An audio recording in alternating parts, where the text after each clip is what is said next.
Hello, Paul Hamilton here for iPad Monthly. We're going to take a look at something that I think really helps students organise their thinking and gets their projects organised. We're going to use Popplet for this, so this is a brainstorming app.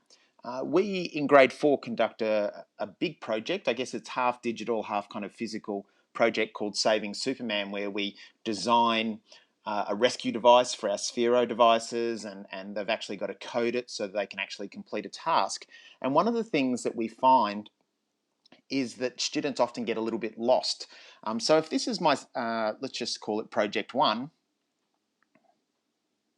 one of the things that they use in industry and app development and creating digital products and so forth is they use something called agile development. Now, there's lots of different kind of definitions and different meanings.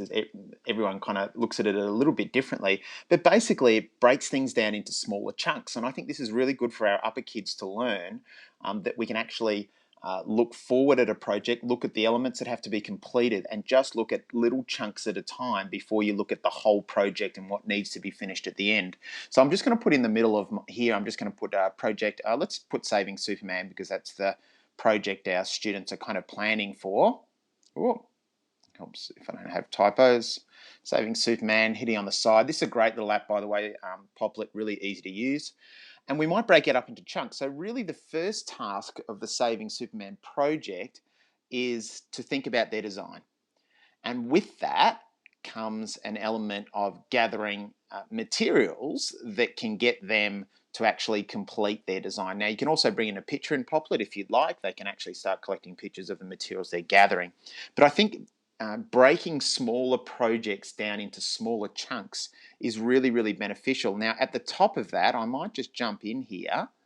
Let's see if I can do this and put that up the top. We might have, say, this is week 1. So we're actually planning out the week and looking at what needs to be done. The students that break things down into smaller chunks and really do a good job of each part of the process actually get a better digital product at the end of it. And what you can actually do is with this agile development, you can actually work in your criteria sheets and actually get them or get the teacher or their peers to actually assess the different parts of it. So if they can actually self-reflect on how well they've done with the smaller chunks, then you've got a better chance of getting that great product at the end. So although there's no curriculum links with this this lesson on iPad Monthly, I think this would be fantastic when kids are breaking projects, bigger projects and assignments into smaller chunks. Really get them to think about, what do I need to do by the end of week 1? What do I need to do well? How am I going to know that I've done a good job of that? And then later on in the stage, when they're actually building their rescue device or doing their coding, they're not going to have to go back to it and say, oh, I forgot this material, or this element here is stopping me from going forward. So I think agile development is something that's really beneficial. You're probably already doing something similar in the upper grades, but if you're not, really good idea to start thinking about breaking big projects down into smaller chunks.